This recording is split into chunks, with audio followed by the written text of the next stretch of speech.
What's popular, YouTube? Another day, another demo. And here we are, top of the 20th day, right? As we list off Lau's top 20 players of 2021. And there's a bit of a mystery here with the thumbnail. Could you figure it out through the silhouette? That's the big question everybody's wondering. Launders is from NA. OC is from NA. OC, yeah, he didn't play a LAN. He didn't play the major. But did he make the top 20? Can he squeeze in there? If Launders was unbiased, would he really pick OC? Is it safe? Is it safe? Safe is the other option. No, the answer is not OC. The answer is not safe. The answer is Alien. That's right. This player on your screen. And if you're not familiar with who he is, you should be. We saw him at the major for the first time in his career, and his team, Entropic, slapped up a number of great teams, okay? The reason we're here talking about Elian is because over the year, he did some fantastic stuff. And I had a sanity check, all right? When I was making this list, I was looking at some of these players kind of in the NA region who are overperforming or doing really well for their region and thinking, okay, well, does that make up for the discrepancy if they were to come over, play on LAN? Can I squeeze them in? Is there room for these players at the end? I don't want a situation where you snub some of the European players who have much harder competition overall. And I was thinking, can I squeeze in OC? Can I squeeze in Safe? And I guess I'm spoiling, but I wasn't able to do it. And it's because my editor, Mo, after I asked him for a sanity check when I was looking through this list, because I've just been staring at numbers, looking at spreadsheets, going through every single player in the goddamn world and all the top 30 now because the top 20 is not good enough. And he's like, well, what about Elian? And I look at the stats and I'm like, Elian has been doing OC numbers in Europe. And he played at the major and he played well at the major, okay? So this is, for me, the number 20 player of 2020. And I have to say, it was such an impressive year from Elian. He is a Russian player, born 1999, 22 years old, and absolutely owned and looked very, very composed. He looked like he was playing well beyond his years during this major, and throughout the events, I mean, basically, it's a sea of green with him. Had no real standout issues, and they were the team at the major that everyone was saying, oh, other teams got lucky because they got to play against Entropic to make it through to the Legend stage, or they got to play against Copenhagen Flames. But what they failed to forget is these teams were solid teams. They were not easy to beat, and they consistently lost to them. And if we look at some of these games, I mean, they played against real teams here. They slapped up Astralis. They lost to Big, but Elian had a great map. Look at this flawless, basically, first stage of the event. And a best-of-3 win over Heroic. Everybody remembers that one. But what I thought was even better was this match that he played in the next stage versus Gambit. 16-9 on Vertigo versus Gambit. And overall here, I mean, they played G2, they played Vitality, they played Liquid. This was very, very strong. And Furia, who also made it with this win, which was actually a big win, into the Legend stage. And I really wanted to look at this match because in this match, we have to talk about Gambit for a second. They are a team who might still be the best Vertigo team in the world. Yes, their games have been off and on, and their tournament results haven't been reflective of their online results in the offline. But their stats on Vertigo are absolutely absurd. Now, if we look at the last year, screw last 3 months, okay? We look at the last year, we have a total of 5 losses on Vertigo in total. It's the Department of Redundancy department, and I'm the CEO of the department. We have three losses in recent memory, but they're pretty close, except for this 9-16 loss versus Entropic at the major, no less. So this is an enormous win. This is a team that wins 60% of their CT and T rounds on Vertigo, and Entropic were able to beat them. So, of course, this isn't just Elian, but I thought this would be a great demo to watch. Now, I did pre-screen the demo to make sure it was going to be good and there was stuff to talk about, because I have to admit, I didn't have that much context on Elian as a player, but ultimately when I watched it, what I learned was we saw a cool, composed player who was able to have impact, round in and out, and do some interesting things, and didn't hit too many crazy shots, but again, he's playing well beyond his years. His crosshair placement is super solid.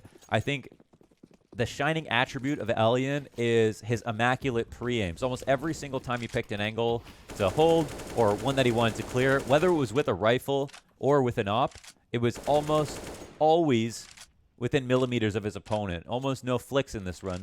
And there's always a saying about device, you know, I don't remember a device flick is the meme, right? And that's because his game sense is so good, his crosshair placement is so good. Most of the time, he doesn't have to flick, so you don't really see him flick that often. And honestly, the same can be said for Elian in this game. And what was really cool was we're definitely seeing a two-way player. Not only did he have some impact here on the T side, CT side was a bit stronger, but he also had a number of rounds where he was just opening up rounds with his rifle alone. And you can see, versus a player like Hobbit coming in for the peak, didn't even stand a chance there versus Elian. So many times, it honestly looked like he was just the main rifler of the team. And that was what's really cool. So the story of this demo is going to be definitely about Elian and talking about how cool he is in every situation, but also how he plays with his teammates, because I think there has to be a light shone on that, because their spacing was absolutely immaculate. Like, let's look at how they go ahead and try to clear angles. We have a situation where they're going to go ahead and clear out the B site. They take one out at quad with an HE. Elian's very careful about all the utility he uses and dispels throughout each of the rounds, and they're able to find all the trades. So here in round 4, they're trying to establish on the A ramp. So what's the difficulty about trying to win A ramp versus Gambit? The main difficulty is Nafany. He kind of plays the art role. He plays the Jax role. He plays the... Who are some other players? He's kind of like the the Elige role, I guess, is the one. Though he's the one opping sometimes, but with a rifle, again, we see. And it's a position where you have to kill Nafany. When you go over to the B site, you got to kill Axile. When you go over to the A site, you've got to kill Nafany and Shiro. So there's definitely no easy sites to take. But it's really just about winning these defaults. Vertigo is such a default-heavy map. You can call a strat out of spawn, but it's almost pointless. If it's going to be some fast B rush, you could probably commit to that no matter how many bad things go wrong. Whether it's an eco and you want a mid B or you want a full B through the stairs. But the early round utility from the CT side is so strong these days that it's very hard to simply call strats out of spawn and expect them to work, right? So a lot of times what happens is you might start out with an idea, put a huge amount of aggression forward to try to elicit a response. Then you take a duel. If you win that duel, then you can continue on. But most often what happens is you get stuck behind an A ramp smoke. You're forced to sit and wait a little bit. But the thing that actually makes the map a little bit better is that if the Ts get up to the elbow on the A ramp and they can start setting up all of their grenades because they need that area to be able to throw their full execs, then the CTs will lose very consistently. So what's cool about the way that Vertigo has developed is no longer about sitting on sites and waiting for these post-plant situations. Instead, a lot of the duels and a lot of the rounds end in the first engagements on the A ramp or over on the B stairs when you're trying to pop up in different positions. We're talking about two sites that have quite wide choke points overall, and it feels like it's kind of a sandbox in terms of the amount of ways that you can approach it.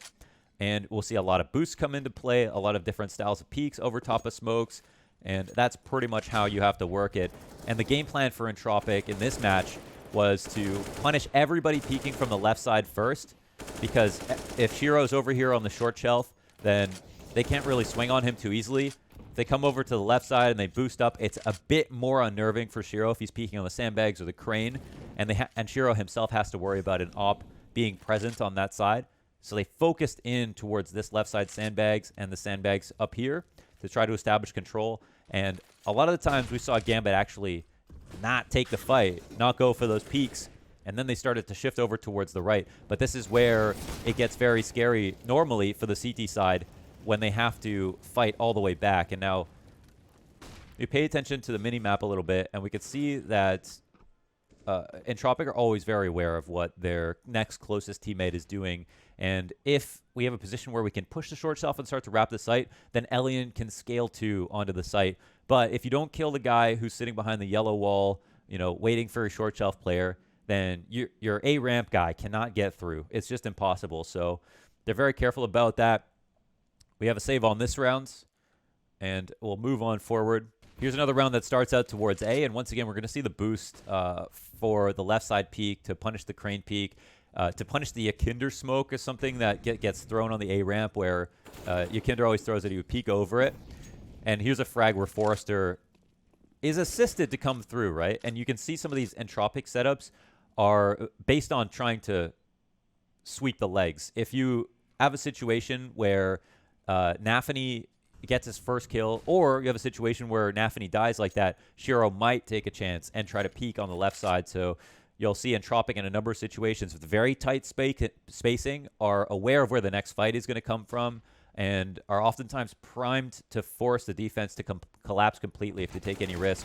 And for Nafany on the A ramp, he's oftentimes, going to be wandering down while that smoke is still up, try to make sure he punches any push, and then will fall back slowly as the round goes on. But that's a hot opportunity for the T side to get a free opening kill. And now with that kill, they kind of open up when it comes to taking sites. And you do have freedom to rotate back and forth on Vertigo, but you have to do it quietly. So sometimes time is a huge issue, and if you don't find those kills too early, it becomes very obvious what you're going to try to do, because you can't run underneath your opponents who can hear your every footstep, and that's what's very unique about the map. So here, Elian's wielding Shiro's op, and they'll take their talents back to the A ramp. Well, they'll look to work it. These spams that we're seeing Forrester put down are so key, because a lot of times CTs will just be floating in front of the smoke again. While it's still up, even though it has an ephemeral existence, it's something that is used really, really proactively by the CT side. So we'll see this nade come down to sandbags, and here's where we establish, and we start to move over. In this position, you have to be fully anxious about the idea that Shiro can be here. Shiro is super sharp, super quick, and very, very keen on timing. So he will maybe swing out at any given moment off the back of yellow. It's a strong position for the Opera to be on. But as soon as his teammates start to scale, we can see Elian eases up, and then Shiro obviously back here on the short shelf. 3 kills, making it look like he's got a Negev in his hands, mowing him down like blades of grass under a John Deere, and leaving Elian alone to do nothing. But this is an interesting round, I think, to talk about protocols as we try to figure out how do we actually make the defense collapse when we're approaching the A site. In this demo, I really wanted to watch every round that they won, basically, because I was very curious about the T side in defeating Gambit, because, strong on both halves, and it was such a handed victory. I was like, how did they do that? And that had my attention, especially looking at how Gambit play A ramp. I mean, I just absolutely love it. They're so tricky. Hobbit sometimes playing flex, and Shiro and Nafany being there. Sometimes it's just overwhelming, the amount of things that they do and the little details that they bring into their defaults on TT side. And here's that Yakinder smoke again. We're holding it. So we're holding deep. Nafany gets punished, and that's a really big kill to bring things back. Now, it was a 5v3 for a second, so Nafany felt like he could take that liberty. It's an opportunity to snowball. They're already winning the match. Sometimes you do want to take those risks when you're really far up, because you just at first you're winning the tactical game where everyone's coming in full confidence, and then a few rounds deep, when you've decided you've destroyed them a few times, then you want to destroy their confidence after you've destroyed them tactically, right? And then that's how you snowball. That's how you have the teams that get 16-2s, 16-4s, that kind of thing. So that smoke that landed, the reason that Elian was holding it a little bit high to the left is because sometimes like Hobbit will jump up on the railing behind it, and he could catch him there. Inters will spam him off the wall. Unlucky, really, and we can move forward.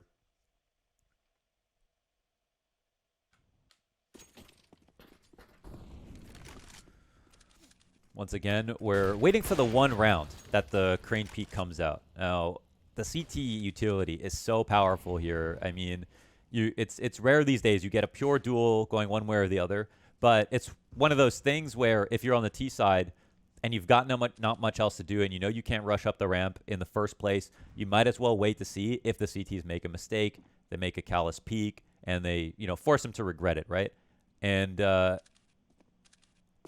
now, again, look at the escort service that Elian is bringing to the team, right? He's made sure there's no one on Crane. He's the opper. He can sit and hold this powerful line, and then they spread the map really well, and they start to look for some new advantages, and now it's establishing on short shelf, which is enormous.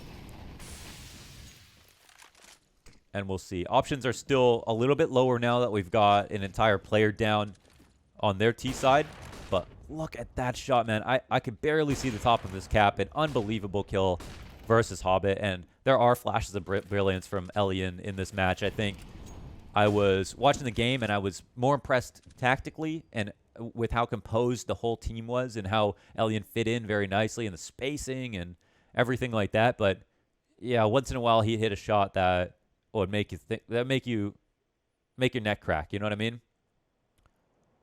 So, all right. Now it's obviously a low odds situation. And on the approach, they can plant the bomb. Again, we're thinking about how do we scale here. And like I said earlier, if you have someone coming up short shelf, then your A-ramp player can start to come up. But all these angles between the A-ramp and the short shelf on the CT side, these are the ones that you kind of want to clamp down on from both sides. And you'll almost never see Entropic go one route without the other. They don't take risks like that. And I think that that's why they saw so much success in the Major, because they were very, very careful. And they think like a Tier 1 team. You know, they're in the trenches right now in the CIS region. They have to play against the, you know, the Forzes of the world and everything like that. And look at this hunt down, actually. It's just beautiful. I mean, this is just visualization. Nafany's route every single time is, but not just Nafany. I'm not to call him out for being predictable or anything, but when the smoke is down at the bottom of A ramp, if a player on the CT side is coming down like that, it's usually some kind of IGL. They'll come out in front of the smoke, they'll lurk around it, see if anybody pushes up the left side, then they'll cross the smoke, and then they'll go back up to the short shelf and back up. So Elian just spams Nafany even though he's walking, because that is his path, and that will always be the path. And it's just about the timings and a little bit of luck, of course, to make sure that you can get those kills. But the reason that they always fall back that way is because the ceiling is just high enough. There's just enough clearance that you can see over top of the smoke. So there's not really a safe way to fall back to the sandbags, jump up, and get away via crane or just walk around the corner. And just to really highlight the versatility, we've got Elian on an SG this round, which, hey, it's a very strong gun. And again, we're constantly trying to disrespect the smoke. We saw Gambit. The one time that they took a risk on the sandbags after getting pre-naded round after round, they got shot down. But Nafany still, he's a phantom. I mean, you can't find this guy. You're going to need like a Geiger counter or something. He's got to have like something radioactive in his body to find him, because he's not going to give you any visual clues, that's for sure. And then Shiro wins his duel versus Elian. Shiro might be a little bit better than Elian this year. I'd just like to put that out there. It doesn't mean Elian's bad, all right? That isn't the moral of the story. Okay, so we move on to the second half, and I do want to pull a few rounds here from the second half because I thought this was good from the perspective of just great mechanics, which we'll see in a second here from Elian. It's a nice shot onto Nafany, but he sees 3 explode. But let's pay attention to this next re-aggression, and this is a symptom of knowing your opponent, okay? Gambit cut noise, and instead of Entropic playing back, they sit here confidently, they take their duels, but they disengage.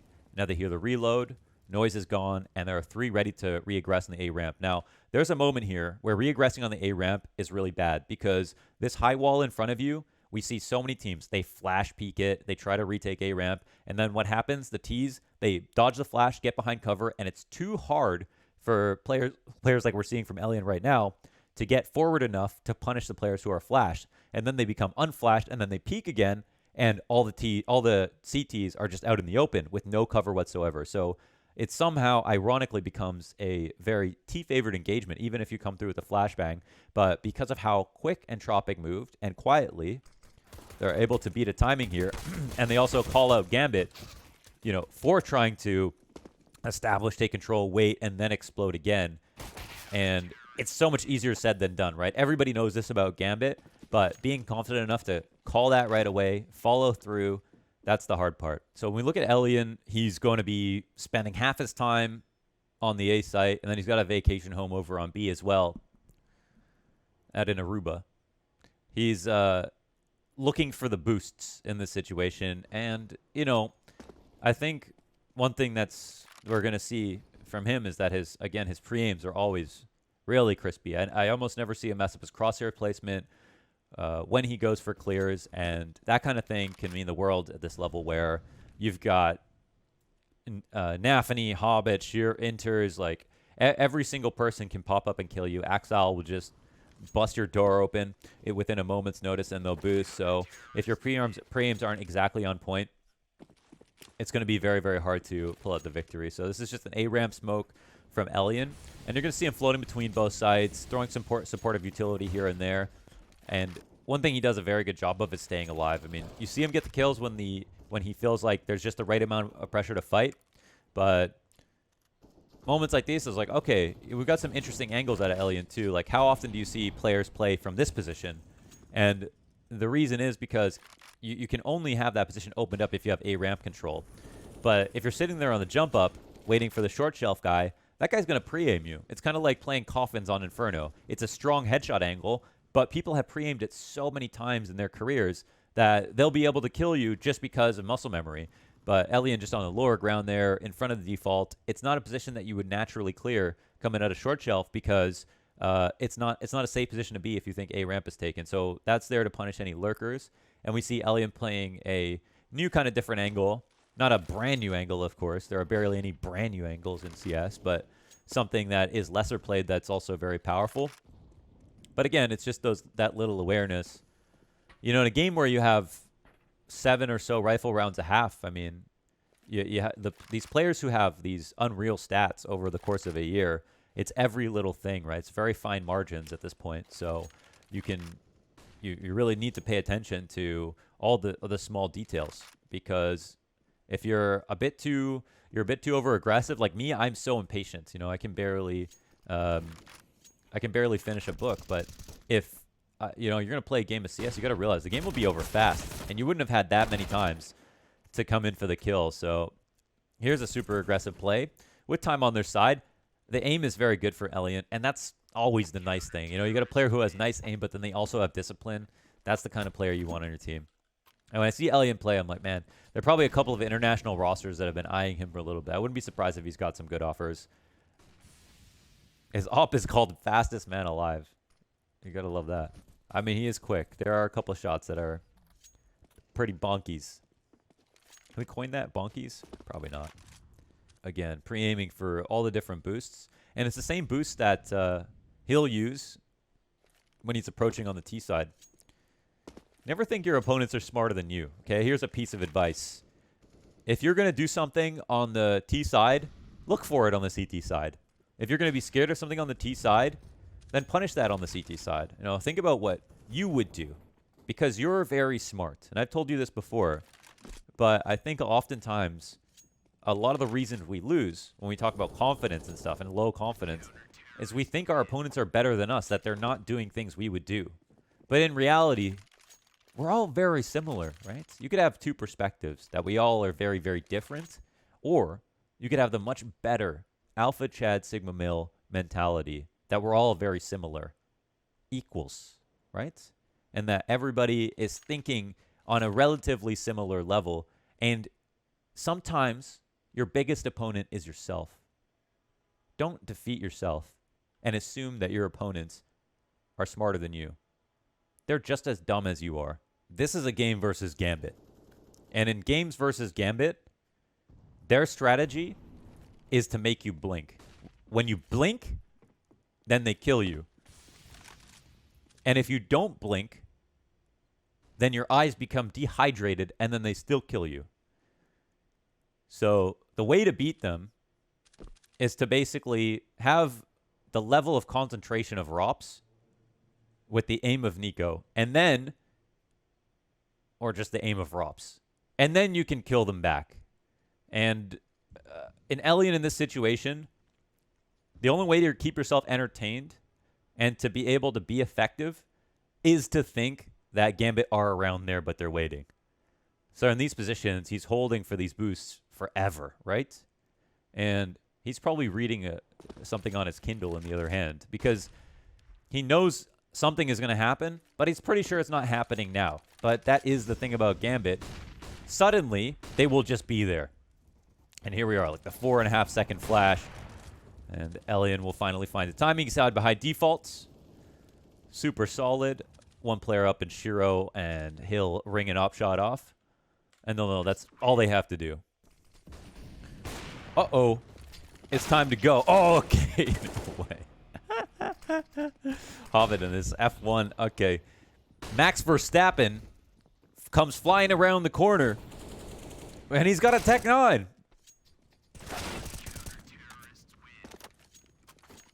I haven't watched any F1, but I watched Drive to Survive.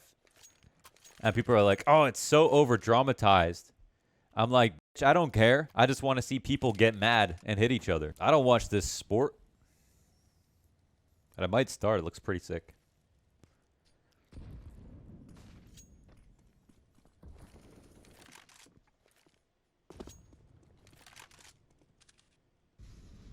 He wants it. Oh. Oh. Oh. Okay. Let's go. That's why I love watching these demos. You get like kills like that where like if I was casting, I'd like look at Scrum. I was like, did we see that? Or did he just hit that blind? And here we know. X-ray off. That was a dirty shot.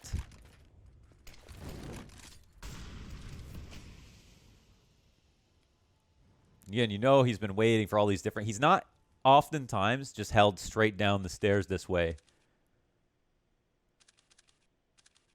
Trying to be very careful about everything that he holds. And we haven't had Gambit... Oh, put on the pressure. There's the Inter. He pops up. And there's a moment where Elian is not totally prepared. But you... Dude, what did Gambit try to do? They wait until your eyes bleed. And this time they waited multiple rounds before peeking up there. And they finally do, but Elian's quick, man. Kodak moment there from Elian. Thought he was going to grab another one. Tech Niner to finish him off. He's killed people with 4 or 5 guns this game. Now we saw the mid rush not work out so hot, but it's a nice way to support your teammate in B, just hang it out mid, because one very, very common half-buy strat, and around like this where Gambit's money's not perfect, they might be worried about it. You getting into heaven on B is huge, because if you go through mid, then the rotations are slow, and then the B side is totally compromised. So your B guy needs to know no one's in mid. Really, really big to be able to feel comfortable walking around generator, knowing you can reload, that kind of thing. So in this spot, smokes come down. Elian will move back. Got to be careful about crouching in this position behind the construction hats. This is the Kenny. I call this the Kenny S angle, all the way back. You got to be quick, but he won't even get to practice on a target. And this is a huge victory, right? They can feel it. They're at the major, 15-9 on the win, and yeah, they're doing it versus Gambit on Vertigo. For them to veto down to Vertigo in the first place, it's brave. You know, it makes sense for them, of course, but it's still yeah, it's not easy to stand in the face of those stats, especially to do it at a major. So a lot of confidence out of Entropic. Game plan super solid, and Gambit know that they just became so studied in the first half of this year because they were the team really, really changing things up, bringing defaults to a new level. I feel like is what their namesake was in 2021. But yeah, just everybody knowing all their tendencies and really trying to figure out what the secret of Gambit is, and now their tournament wins are few and far behind between. They're still a very, very strong team, and they were coming into the major, and they still made top 4 at the major.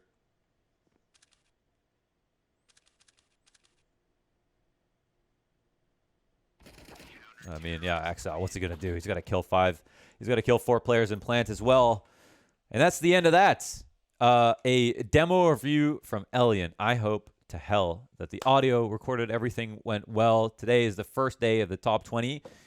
Number 20 is down. Elian is my pick. Who was yours? And how mad are you that Elian was here and not X player? Who's your X player?